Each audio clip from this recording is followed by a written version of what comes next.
Welcome to Monkey Chatter. Monkey Chatter is a podcast by three great friends who have different perspectives on all things wellness. So let's jump right into today's topic.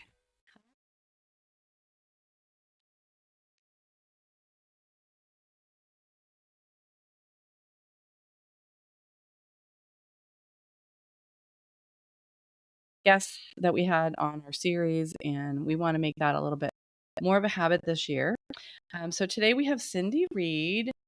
Cindy Reed is an amazing person. She's a yoga teacher, which is how I met her. But she's also, she has a master's degree from the University of Kentucky. She's a licensed Kentucky psychotherapist and a yoga instructor and mindfulness guru. She was featured as a lead presenter at the National Association of Social Workers in a continuing education conference. She offers workshops on trauma-informed care and mindfulness. In fact, I did my trauma-informed teaching certification for yoga with Cindy. And my daughter and I have been in several of her workshops. And it's amazing to see my 24-year-old daughter using the stuff that she is, learning from Cindy's classes. So in Yay, Samantha. In 2019, Cindy was honored with the Innovative Program of the Year award by the Kentucky Association of Sexual Assault Programs for the development of trauma-informed yoga programming across the whole state. Kudos. And she's a founding member of the BE Project, a mindfulness schools initiative. She was named a game changer, quotes, air quotes, and one of the women you have to meet in Clark County, which is the county that she lives in. And that's part of a little town called Winchester. And that was from the Winchester Sun, a reader's poll. And some of the stuff I didn't even know. Woohoo. Cindy lives in rural Clark County. Like, she's just getting out of the snowstorm. Are you even out of your driveway yet? Well, Connie just did a test run, so but I'm coming to yoga tomorrow. Don't worry. Oh, okay, great. I'm not sure. Yeah, Still a little sketchy out here. They were iced in. So Cindy lives with her wife and some chickens and a really cute puppy. And she still teaches weekly trauma-informed yoga classes at the Massage Center in Lexington, of which I am a very dedicated attendee when the weather isn't crap here. So lately it's been crap. So welcome, Cindy, and thank you for joining us. Thanks.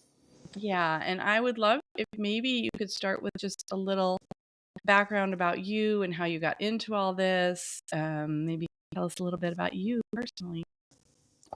All right. So Lara didn't know a lot of that stuff because it's not like, I've never sent you my CV before. So you didn't know. Right. But I met Lara because of yoga, like she said. But so all of this started for me. I was still a late bloomer, and I graduated from UK in 1999 with my first degree. And that was just kind of a sweet spot, as it turns out. I got hired by a community mental health center straight away before I got my license because I'd done a practicum there and they liked me and they were like, hey, there's this place in Powell County where we could sure use your help. So they went ahead and hired me for a job in Powell County where I eventually became the clinical coordinator. So it's 1999, it's 2000, it's 2001. And so they're just sending me to trainings until I get my license, which takes a little minute. And I got this training in this thing called dialectical behavior therapy. So if you want to hear about mindfulness and that's what you're wanting me to talk about. My college degree, I have a master's degree, and I'm a licensed psychotherapist. And one of the first trainings they sent me to out the gate was this one called dialectical behavior therapy. And it was one of the first, not the first, clinical application of mindfulness. And it was really big at the time.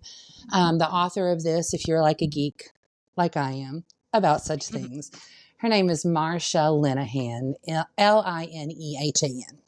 And so she wrote this biopsychosocial theory that included mindfulness for what we now know as complex trauma. Back in the 90s, it was like nothing anybody had ever seen before. And so there was this guy like back in the 70s, Jon Kabat-Zinn, right? And he was in Michigan, at the University of Michigan. And doing mindfulness-based treatments for people that had anxiety and depression. And so Linehan was the first one that really applied mindfulness in this specific way. So I'm out in Powell County and didn't know it. What we know now is it was the opioid epidemic. Real bad.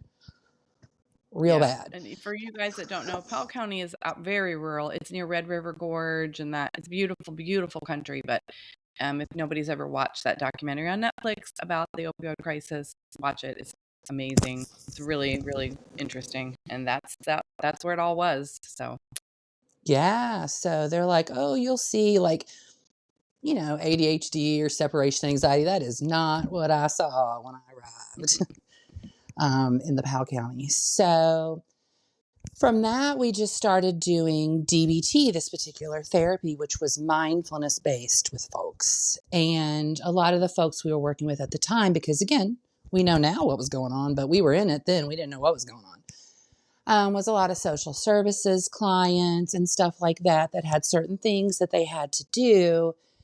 And I don't mean to be no way, but people started getting better. It was wild through this mindfulness thing. And so when that starts happening, word of mouth starts kind of happening. And so, so out of grad school, I got a job with my BFF out there in Powell County. Like we met in grad school and blah, blah, blah. And she was a yoga teacher, right? So we're doing this DBT group and individual, and we're like, she takes me to yoga class. And I'm like, this DBT thing is a lot like yoga. It totally is. A lot of the things that we were doing with people just rolling their shoulders or feeling their feet, just a lot of mindfulness based stuff for complex trauma, right? What I didn't know is up in Boston, there's this guy named Bessel van der Kolk and another guy named David Emerson who were thinking the same thing as we were in Powell County. And so they were developing a whole bunch of evidence-based stuff that really validated the anecdotal stuff that my BFF Jewel and I were seeing in Powell County at the time, which is you do this with folks and they start to get better. So this is a clinical application for mindfulness, and it doesn't help everybody, but it helps a vast majority. So a lot of insurance companies were paying for it at the time. So that's why I got the training, because that's how America works. So there's that. So that's kind of like that's how I got started. So there's a lot of different kinds of mindfulness, lots and lots. What I do is clinical mindfulness for symptom reduction type stuff. Who doesn't have anxiety symptoms? So there you go. yeah, true. So that's one thing I've learned from you, Cindy, is that it doesn't have to be big trauma. We all can have some little trauma or some anxiety that stems from maybe unseen little traumas, but a lot of it, or over time not addressed, can create all kinds of physical and mental symptoms. Yeah, so anything that you think of as an anxiety symptom, like literally anything under the sun that you could say, if you just think of your top anxiety symptoms, what your body is really doing is preparing you for fight or flight. Full stop. So add a bunch of any ins and whys time that you are experiencing anxiety, you are in fight or flight. So your brain is responding to something it thinks is a threat. So it's just basic fight or flight. So like Lara said, this isn't just for big T trauma. This is for anyone who experiences any kind of anxiety. Mm-hmm.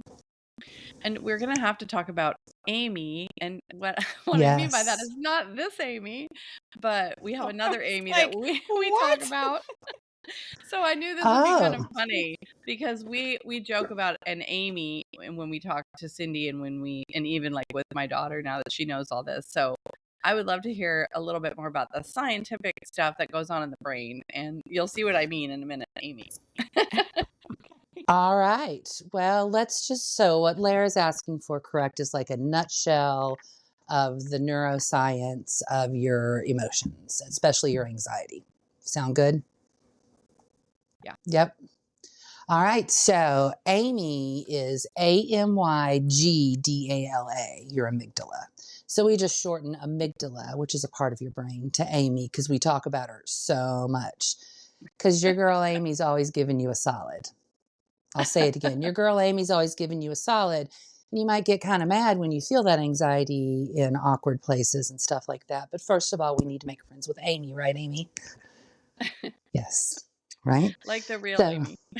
Like, so Make here's friends. this, make friends. Here's the science. So whether you've ever thought about this or not, your five senses plus two other senses are your interface with the world, right? Your human interface with world are your five senses, which we all know about.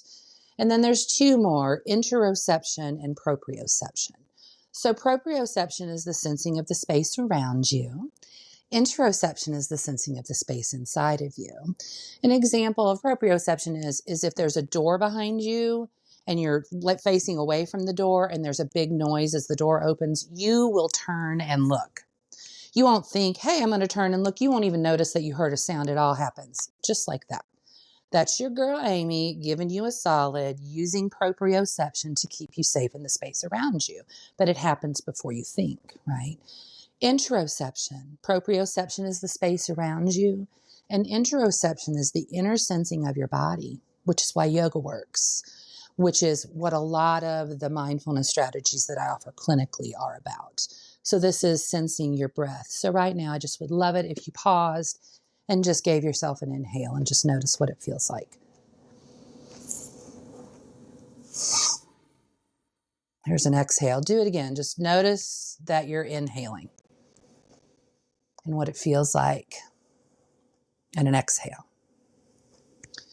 So interoception, thank you for doing that. Hey, is just noticing things like the inner experience of what the breath feels like when it's lifting on an inhale or falling on an exhale. And so earlier in today's episode, I was like, hey, you want to hear about neuroscience and your amygdala? Your amygdala, Amy, right? She's always checking out what's going on with your five senses plus proprioception and interoception. So what you smell, what you hear, what you see, you're not even aware of this. This is your human interface. And so what I'm explaining is that your amygdala fires first in all human brain activity. So this is serious. Like your whole life, ever since you were born, everything must first go through Amy, the gateway of Amy. She's like the bouncer of the rest of your brain, right? Before you can think. So everybody thinks they're thinking, people. We're feeling people first. And then if everything's given the all clear, then we can think. Okay. So Amy is your amygdala. She is always perceiving everything first. And if something that's happening right now represents danger, she will take control of the wheel, just like the animated feature Disney Inside Out. She will take over the control tower and she will process what you're experiencing. And you will experience what's happening with a little bit of anxiety because she's driving. Okay. How did I do, Lara? I think you nailed it. From all the stuff I've learned from you, which I think everything I know about mindfulness is probably what I've learned from you. So I use it all the time. I mean, like I said, I've taken a lot of classes and workshops with Cindy, and a lot of yoga classes, which is all the same principles. And I do find myself using it quite often. So thank you for that, for one. But yeah, Yes. there's a lot there. And I don't know, you guys might have a question or want to unpack more of any of that. Just Cindy, know. Yeah. I'm happy to talk about how to use this knowledge once you get it. So y'all ask me anything or I'll tell you what to do with this useful tidbit of info. You guys have any questions so far? So I'll go. I'm like, I have so many questions. You're the curious monkey, Michelle. So I'll start. I'm the curious monkey. And I'm also like anxiety ridden, right? So all of this really makes lots of sense to me. And, having tried different tools and all of that to manage anxiety over the years, I sort of have lived in a cortisol bath for decades, right? So, Understood. Right? So what happens to people who decade after decade live sort of in that space? Like, can you talk a little bit about that? Like if they don't stumble across, hey, here are some great mindfulness tools, what ultimately is the end game for people? All right.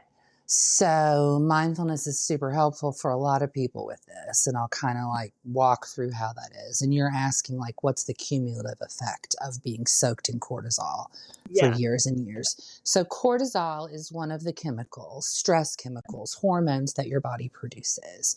So how do I want to explain this? You know, you got your cells in your body. Remember science, cells. Permeable, semi-permeable, taking in things, releasing things, cells. Love them, right? So anytime that you are perceiving threat, right, then your body is going to naturally prepare for it's another day of emergency. We're only going to produce the chemicals that we need for emergencies, and we're going to dump all the other ones overboard because it's an emergency. We don't need long-term luxury chemicals. Usually in my work, that's serotonin, for example. That's my wheelhouse, right?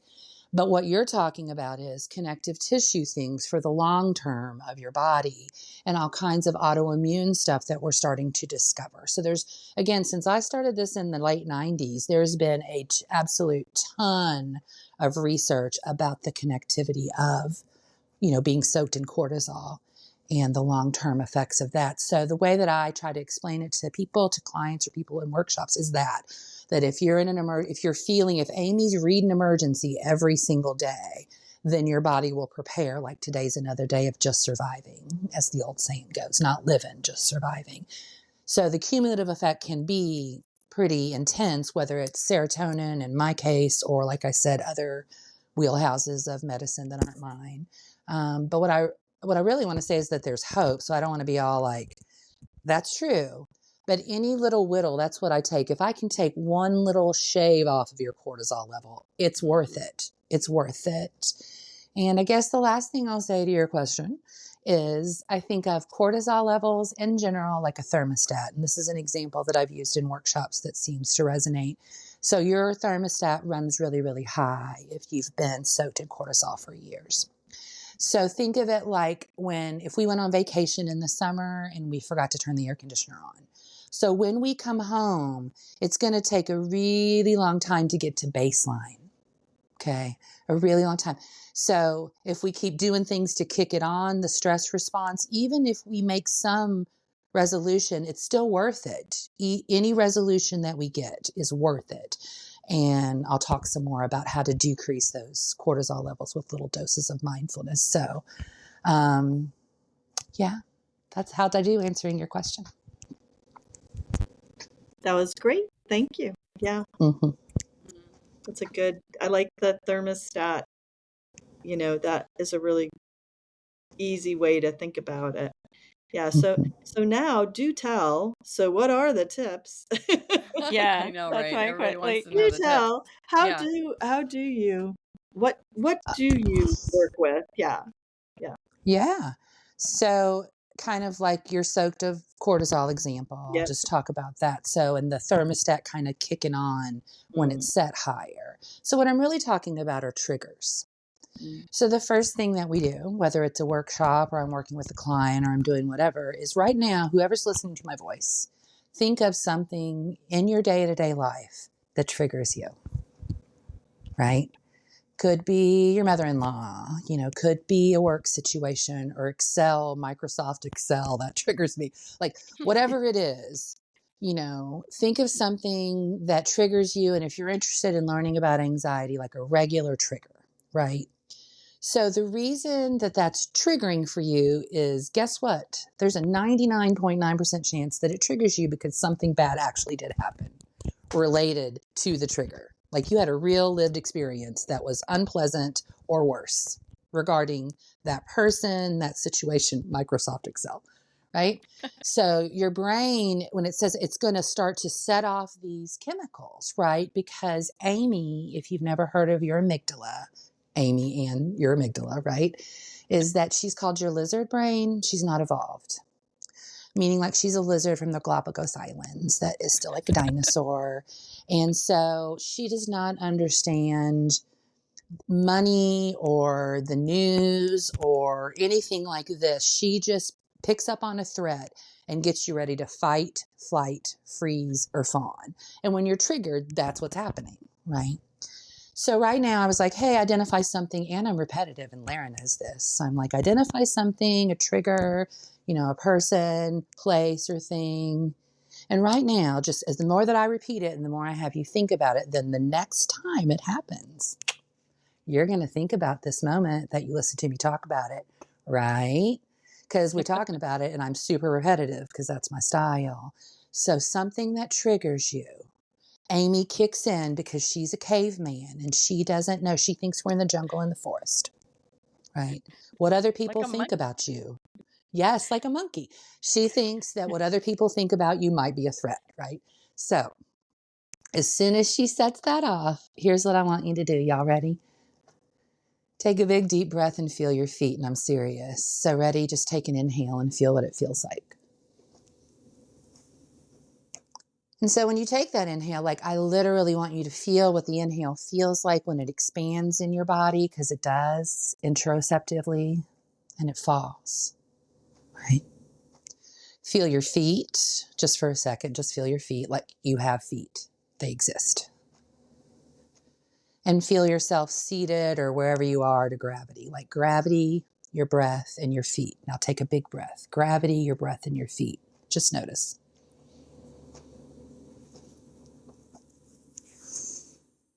So when that trigger presents and you insert one breath where you feel your feet or you feel the breath expanding in your body.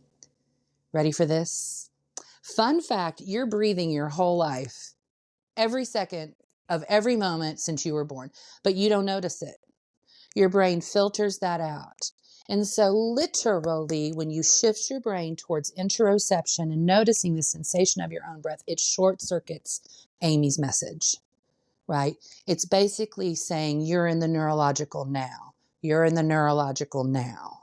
She's trying to connect to whatever threat it is that thing, that trigger, that person, place, or thing represents. But it's not happening now.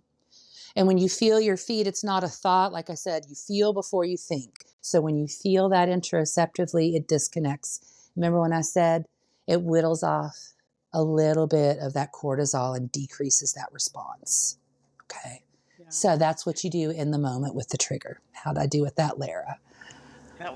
That was great. And I really noticed it because I haven't done, well, we've done a little bit of that, the three of us, just with me. But what I really, really notice is how my shoulders drop and I'm not clenching my jaw. Like sometimes I'm just keyed up for whatever reason. And when I did that little exercise just now, I realized I was kind of not settled in my seat. I wasn't noticing gravity. I felt like a little bit perched. And the minute you had us do the breath and the feeling your feet, and I think now it's like a good trigger for me when I hear you say, feel your feet. Mm-hmm. Like you said, the repetition. And I could feel my shoulders softening and my face relaxing. And I mean, it just like makes me smile. Because let's face it, like you've been doing this a really long time. I've been following you for a long time. And, most people notice it right away. But after you practice for years, it's really amazing. Yeah. So that's neuroplasticity, which is a super fun thing to talk Yes, about. please talk So about neuroplasticity. I love that word and I love the whole concept. yeah. So what Lara just described is, yeah, she's been practicing with me for a while. And so if let's picture whatever the person, place, or thing is that you just identified, I'm like, think of a trigger, like something that's regularly a trigger for you, right? So whatever that is, whenever you've thought about it before, it generally, like if I was watching your brain on a scan while that happened, it would shoot down a certain way. As soon as I tell you repetitiously, hey, think of that person, place, or thing that's a regular trigger for you that happens all the time. Every time I say that, it's building a little pin. And so the next time that it happens, it's not going to just flow down the same neural pathway that it's always gone on. If me being repetitious and putting it in this pocket for you, this way of thinking about it, it is literally going to create a stop. And a little new neural pathway is going to go bink. just for the opportunity for you to think about this differently. It still might be that you do the same thing again, but even thinking about this conversation creates a difference in the structure of your brain. Okay. So every time you go to it, you think about it again, and whether you do it or not is a little bit, you know, whether you're reactive or not. I try to tell people it's a practice, which is, she said, that's why they call it practicing meditation or practicing yoga. You never achieve it. Like, you're always human and triggers always happen. So another thing that Lara's practiced over the years is mindfulness is not just like in the moment to take that breath and feel your feet, but to use that little pause to continue the neuroplasticity by literally pausing, right? Before you send that email, before you talk to that person, before you do the next thing. One breath counts, but the more triggered you are, the more space, because your Amy's going to compel you, feel like you need to do it right now, because that's how she rolls. And she's always been doing you a solid. Like, she's your fight or flight survive, and she's a cave girl, you know, like Pebbles and Bam Bam, right? From the Flintstones. Like, she's unevolved. So she's going to make you feel like you need to do it right now. You need to verbally attack that person. You need to hide. You need to disappear. She's going to give you all these messages. And the more that you can feel your feet, right? Create space. One breath. I always tell people, how old are you? So I'm 56. 56 minutes, just like timeouts for children, right? If you need a little guideline, 5.6 days, sleep on it. So mindfulness is about one breath. It's about yoga, but it's also about mindfulness in general. The definition, one of the definitions, is creating space between perception and reaction. And the neuroplasticity means that you change reactivity into responsiveness. Reactivity comes from Amy. Responsiveness comes from your prefrontal cortex. Love it. How is that? It gives them a lived experience of being present in their body, a skill like taking a breath or feeling your feet or more. Repetition, neuroplasticity, when people get triggered, the more they do it, the more they're able to come back into presence and feel less triggered by the very real thing that was a threat at some earlier time, whether that was your mother-in-law, Microsoft Excel, or whatever it is. It gives you a way to come back into the present moment, literally. And I repeat it over and over and over again in a yoga class for an hour. So all my yoga stuff comes from David Emerson. If you're interested in the specific kind of training that I offer, or that I offer to Lara and other yoga teachers. And the locus of control was something too that I feel like is a little bit newer to me until recently. I'm sure I've heard of it, but I've been doing your weekly calls that we do a Zoom call every week with a small group of people, and it's actually getting bigger too, I've noticed. But I just hadn't really thought of things like that before. So maybe you could talk just for a couple minutes on locus of control and what's in the middle in our circle and what's not. So I think a lot of us don't remind ourselves enough about that. So locus with an S, not with a T, like the bug or the plague. Locus of control. If you Google it, you'll get 10,000 images as results. So locus of control. Let me see. So when you're anxious, most probably it's related to something that is currently or was previously or could be out of your control, out of control. So when things feel out of control or unpredictable, Amy's like, blip, unpredictable, out of control, let me take the wheel, right? Because that's her job. Totally. Amygdala's job is to process that. So one thing I'm really going to be focusing on, not this week, but next week in the call, Lara, is to use this locus of control to understand, like, we all have a certain amount of cognitive dissonance, meaning we're all going to die. Driving a car is dangerous, but we drive the car, even though we know we have a certain amount of cognitive dissonance and we're built for that. But remember, Amy is cave girl. She is not built for the amount of information that we have available to us right now. It's just not working, right? So part of our locus of control is when we feel out of control, you find the thing in the situation that is in your control. Right now, worried about what's happening to immigrants, let me introduce you to the Kentucky Refugee Ministry. They are doing wonderful work right here in this area every day with immigrants, right? So it's about taking something, whatever it is that feels way out of your control, and finding something that you can take action. Because when you're anxious, Amy is generating activation things to try to get you to fight or flee. That's why you feel that way in your body. Yeah. When we Yeah. So like feel out of watching the control, news. the Yeah. news. It's like watching the news makes me feel so anxious. And like you said, now it occurs to me it's because none of that stuff feels like it's in my control. Yes. So when you Google an image of locus of control, it's going to have a circle in the middle and then stuff outside of it. What is outside of your locus of control are what other people do, what other people say, other people's beliefs, other people's thoughts about you, the future, the past, the results. That's all outside. The weather, as I said. Who gave me balloons? I don't know what happened. That was Oh, fun. I don't know. Yay. That was fun. We have to So, find out how that works.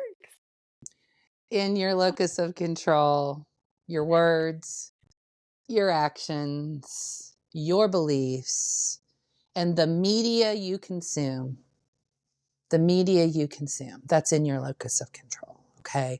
So our brains were built for a certain amount of cognitive dissonance to be able to hold some stuff. But Amy was built for villages. Amy was before the printing press was invented. Okay. Where we just got notices of our local communities and neighbors, right? Not all of the information that we have right now. It's very rough to navigate and to find your own locus of control. So, how'd I do with locus of control, Lara? Lara, you are muted. I We thought it was cannot me. hear I was you. worried. Oh yeah, I was muted. Sorry. It's because I don't want to. Technology's hard for us There's some days. Yes, it is. I loved hearing that because it is a little bit newer concept to me. I feel like because I try not to intake too much media because of that, but now that you say it the way you did about how Amy wasn't designed to have this much information coming at her all the time, and so it's natural that when there's that much information, and she's trying to save you or protect you or all that, you're just going to have anxiety, all the time. But if you can just do one little thing that makes you feel like you have control, or something that is within your control, like you said, what you say, what you do, that makes a big Yes. difference. Yes. So getting more familiar with your triggers and what about it that feels out of control. We've been talking a lot too about just these kind of in between times. That's really hard for Amy. Like when something has happened, but you think something else is going to happen. She really, really responds and uncertainty, need my help. You know what I mean? So to have different ways in which you're familiar with what is in your locus of control. And I know it sounds really trite about like the media you consume. I mean, it seems like I'm really like being super fluffy, but girl, I'm serious. Like we all have to get more discerning for ourselves. There was a time in which, watching the news or knowing the news was part of good citizenship or whatever. Like it's something they taught you, and it's the horse has left the barn, as they say in Lara's old career. I reckon. I don't know. Like it's way past that, and we're not built for this. And so know yourself, understand your triggers, and understand that you do have an ability to make decisions about what's in your locus of control. So love. I love that. Yeah, that was good. You guys have anything? Thanks. Amy or Michelle? I know Michelle and I are under the weather, so we're not our normal, bright, talkative selves today. Amy, I don't know what your excuse is. I'm just taking it all in because you guys know that of the three of us who need the most help, who like this is out of my world, and Lara and Michelle know this, but like I'm the girl that will go run for a bazillion miles, but to sit still and like try to focus on my feet, I'm like, no, no, Yeah. the girl needs to move. Okay. That's So, what wonderful. help do you have for those of us like me? No, you are helping yourself. So it's really weird. So I do coaching, private coaching, and I coach someone that's a runner and they are like a marathon runner. It's really weird, but I coach them for mindfulness, like for real. And she Yeah. tagged me in a post on Instagram and I got all of these runners like asking to follow me. And I'm like, what is happening? You haven't met me, but I am not a runner. So at all. But it's again, it doesn't have to be sitting still and feeling your feet. I used to work with this guy who was sporty spice, kind of guy. And he would have people do squats, but it's inhale, exhale, exhale down, inhale up, inhale. And when you're running, I know that you've got to be paying attention to your breath. When you're running, feel your feet hit the ground. When you're running, notice what's going on around you. Do sensory counting. So that's running, swimming, other great one, clearly, breath, so anything that is rhythmical attunement, like that. So rhythmical attunement is a very clinical blah, blah, blah. But that's what, if you notice another thing about yoga, when you're in the class, everybody's inhaling up and exhaling down and everybody's doing the same thing, at the same time. So running is the same thing. I'm so glad you mentioned that. It's not all seated meditation for reals. People do really well integrating mindfulness, anxiety, and running together. So my only tip to you is to consciously run if you're anxious. If you unconsciously run when you're anxious and you're just like running through all the crap in your head that's anxious or that you're worried about, if you want to do mindfulness in running, then when you're running, run. Use your sensory, the proprioception and interoception the whole time that you're running. And people do really well with it. It's weird. Yeah. I didn't know that, but it works apparently for people's Interesting. running careers. Yeah. Yeah. Well, I was thinking of that because Amy's also a trail runner. And so, like, you have to be super mindful about where you're putting your feet when you're running through a forest trail. Absolutely. It doesn't go well sometimes. No, does not. So I've seen those injuries. you're already practicing it without even realizing it, probably. Yeah. Yes. If you're feeling anxious and you combine that mindfulness real clearly with your running, whatever running does for you dopamine wise, it'll be a boost. Yeah. Mm-hmm. I think when the first, I don't even remember when the first mindfulness went, John Kabat-Zinn maybe was my first toe dip in or whatever. But I think whoever it was talked about mindfulness as sort of bringing that awareness to like when you're washing, just like you said to our Amy, like when you're washing the dishes, just wash the dish. Is that Thich Nhat Hanh maybe? Like when you wash the dishes, wash the dishes. When you carry the water, when you cut the wood, if you're cleaning the litter, the kitty litter, be present and mindful when you're doing those things. And that, Yes.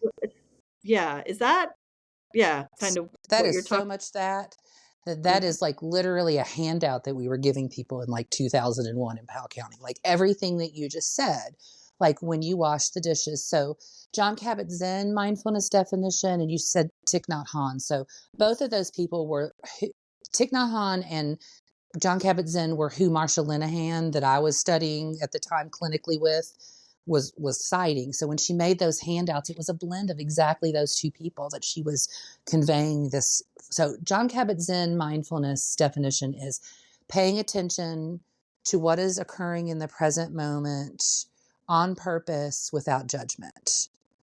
So John Kabat-Zinn is paying attention to what is occurring in the present moment on purpose without judgment. So the on purpose is when you're running, run. When you're washing the dishes, wash the dishes.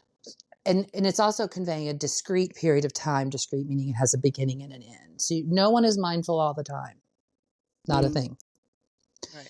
Picking a place to practice, whether it's yoga class, washing the dishes, walking from your door to the car. If you have a cue, making coffee is another one that was on those handouts. Things that you can there's a perception to it. Washing dishes and coffee have a smell. It has a sensation when you're washing the dishes. So it's all sensory stuff that they were talking about that's really exploited in the kind of mindfulness I use. So yes, That was exactly. perfect. Well, and Hmm. Amy, too, I think about your eating mindfully. Eating mindfully is a big deal. Like a lot of people don't do that. I catch myself not doing it all the time. And Yep. I have to stop and just say, I don't even know what I just ate and it's gone. Mm-hmm. Yeah, I mean, I talk to people about that all the time because we're so like, have a phone or some sort of screen or, doing something, driving, all of that. Yeah. So we Yeah. Other than just just, mindfully paying attention to your food and the chewing, and mm-hmm. you're not getting enjoyment out of your meal if you're not mindful about it. Yeah. Yeah, and then just Exactly. tend to overeat and you Yeah. don't even I'm realize hungry. you're full until you're like over Yeah. stuffed. Oh, okay. Yep. So much good stuff. Yeah. I mean, Yeah. honestly, like it's easier too when you hear all these different um, ways you can apply mindfulness. It's easier to imagine working it into your day to day. And that's another thing like we strive to do when we do our little podcast is, we want to share these little wellness tips whenever even if it's, we try to have fun and laugh on here too. But honestly, like if one person can take away something from this, then that's huge. So I really appreciate you You being know on. how I feel about it. I know, you're. I think one of the things, and thank you, Cindy, so much for joining us and just great information. But one of my big challenges is always, you know, it's not the not knowing, right? It's the doing, right? It's the execute. So I really appreciate the reminder because the anxiety piece, even though I know this, right?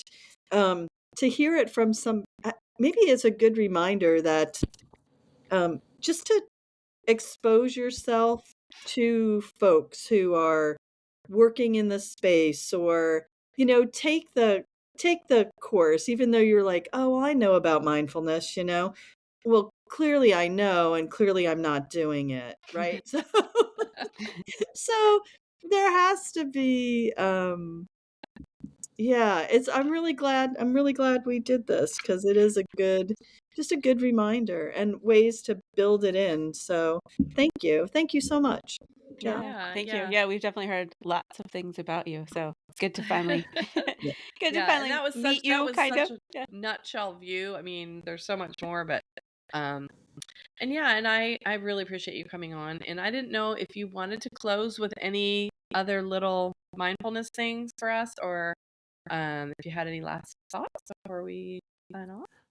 Um, That was great. And I was thinking about that quote about between stimulus and response. And I know Amy, the real Amy, knows that quote too. So maybe you could. I never get it quite right, but I know you know it.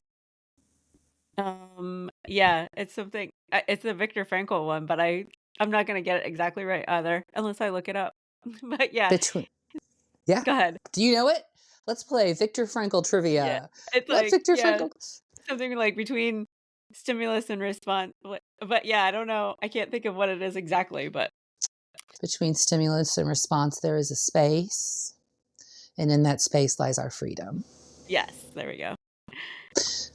Yeah, It's yeah. great. I love it. So, the mindfulness I offer just exploits your five senses, sensory counting, right? That's another one if you've not done that. Feeling your feet, feeling your breath, just creating that space between stimulus and response by hacking it using what we know now that the yoga people's known forever, but they just didn't have evidence-based stuff, but now we do. Yeah. Thanks to Marsha Linehan and other people who've done research on this. It's great. Yeah, so maybe talk a little bit about yoga and mindfulness and how really the yogis of, ancient yoga history probably have been doing this the whole time. And like you said, we just didn't know that it had a scientific basis. Yeah, so I was super blessed to be, as weird as it is, to be dropped in this particular part of the world. And you might not think this is a hotbed for yoga love, but it totally is. It really is in the area that I happen to be in. So my teacher studied with Mr. Iyengar, who's a very famous yoga person, right? He died a few years ago, over 100 years old. He's the one that brought yoga, over here long time ago. So this person named Judith Lasater, if you want to, Lasatar, she is a wonder. She's written lots of books. She's been around since the 60s and 70s, and she studied with my teacher, so I was linked into her pretty quickly. So right away, I just did a training with her. This is why I'm telling you this. So I just did a training with her this past spring.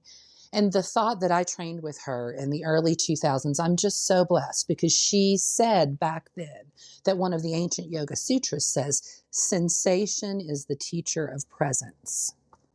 Sensation is the teacher of presence. And it's totally weird, because what did I just say? Like, feel your feet, feel gravity, feel your breath, because that takes your brain into neurological presence. So again, that's been in texts forever. And just to hear her say it again, I was like, it was mind blowing, really, that they've been saying this all along, and now it's true.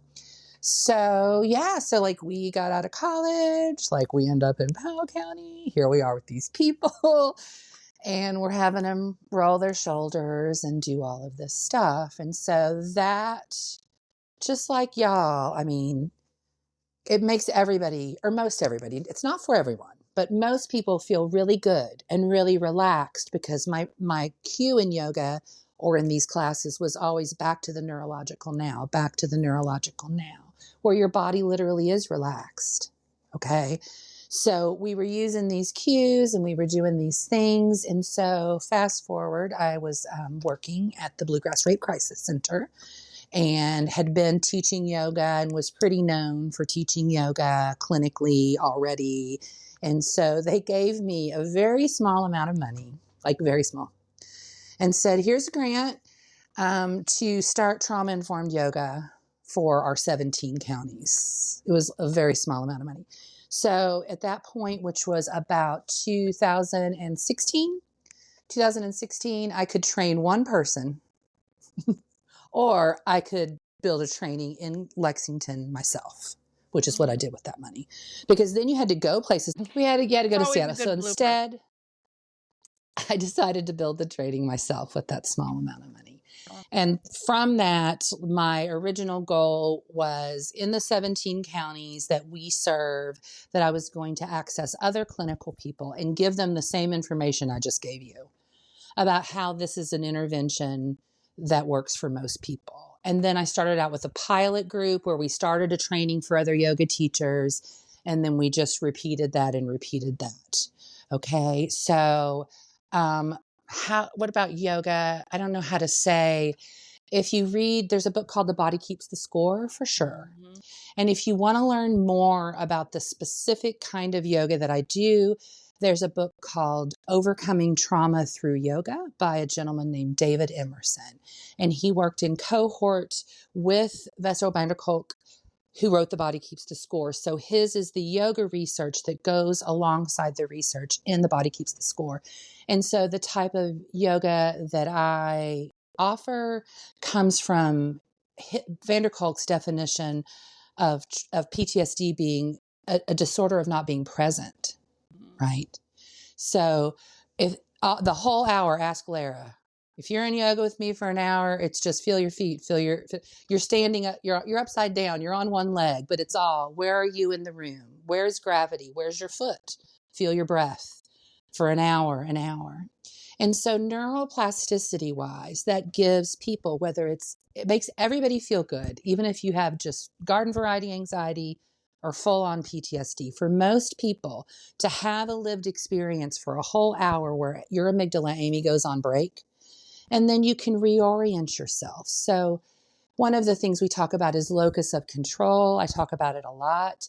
So when people say they have control issues, what they really mean is they have locus of control issues. So things that are in my locus of control versus outside my locus of control. Outside my locus of control is the weather, right? Inside my locus of control is an umbrella, right? So stuff like that. So people who have anxiety or PTSD, Thank you for saying that. I offered real ways to practice this stuff by tying it to a specific trigger that I was repetitive about, and I'm doing it again. To pair it with things that you do already, just so that if I say it again, like washing dishes, making coffee, walking from the door to the car, running, the next time, it just to have ways and cues to practice things that you know, and new lenses to look at it through. Always good. Yeah. And I'm happy to do whatever it is you want me to do later. I can whoop out something else or not, whatever you need. Yeah, well, what do you guys say to closing out with just a very short, less than 5 minutes mindfulness practice? I know sitting still is hard, but we can do it with Cindy and see what we think. I can talk about sitting still is hard while I do it too. Huh? Yeah, let's do it. How's that? Okay, I All think right. we're game, and then we can sign off. Okay, so if you're willing, just get comfortable in your chair, like for reals. Like make a little adjustment so that you could get just this much more comfortable from where you were. And then if you're willing, just take your hands and rest them on your legs, whatever way makes sense based on the way that you're seated.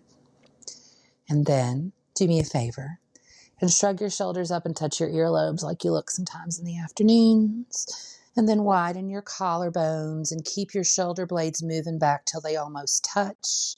And then let your shoulder blades drop down your back so there's tons of room between your shoulders and your earlobes. Letting your hands rest on your legs. The next time that you inhale, if 0 was nothing and 10 was everything, give me a 1 with your abs. Just a little bit of abs. So now we can notice the breath. Make it look like if somebody saw you that you were looking straight ahead, but with your face forward, let your eyes look down. As you notice the breath, notice that your core is lightly engaged. As you notice the breath, notice that your collarbones are wide, your shoulders far away from your ears. If it's okay with you and your constitution to let your lips touch but not your teeth, so you could breathe in through your nose. If it's not okay to close your mouth, still try to on an inhale. Inhale in through your nose and feel it all the way down into your feet. So now just breathing normally, knowing that breathing in through your nose, if possible, gives you a little bit of extra nitric acid, which is good for clarity of thought. We're seated together and you're breathing. Whenever your mind wanders off, come back to the breath. That is the practice. You might have noticed that when your inhale comes, she lifts and rises, and the skin of your belly lifts a little bit. And when you exhale, the exhale falls and the skin of your body drops a little, and there's a little pause before the inhale comes again. Notice the sensation of the breath. Notice gravity and your seated posture. The next time you inhale, when you inhale, see if you can feel the inhale in your feet. Noticing the breath. Next exhale. Exhale, just let your head drop forward, letting your chin drop in towards your chest. When your head is heavy and forward, not forcing your chin into your chest, just let your head be heavy, and when you inhale, feel the inhale in the back of your neck. Now, I know there's a million things to think about, but just notice that inhale in the back of your neck. Next time you inhale, inhale your sweet face back to facing forward, letting your eyes open. This is the end of this exercise. The end. Namaste. Namaste. How was that? That was nice. I needed that. How do you guys feel? I love that. Yeah. All right. Well, You can get some more of this. I'm available in public yoga classes all the time. Just like Lara, you'll be loving yoga in no time. Even the runners. Come on down. Yeah, and Okay? she can go. She's on Zoom with the classes too. The yoga classes are on Zoom through the massage center in Lexington. Yep. So you can come from wherever you are. Come on down. I do free classes all summer too. Summer, remember that? So Oh, I do free classes in the summer. Lara will tell you all about it. Okay? yeah. Thank you so much, Cindy. Thanks for listening to Monkey Chatter today. As a reminder, we want to let you know that while we think we are really smart, none of us are doctors or medical professionals. So anything that we say or suggest on this podcast should be run by your doctor before you make any major lifestyle, nutrition, or medication changes. Take care and be well, friends.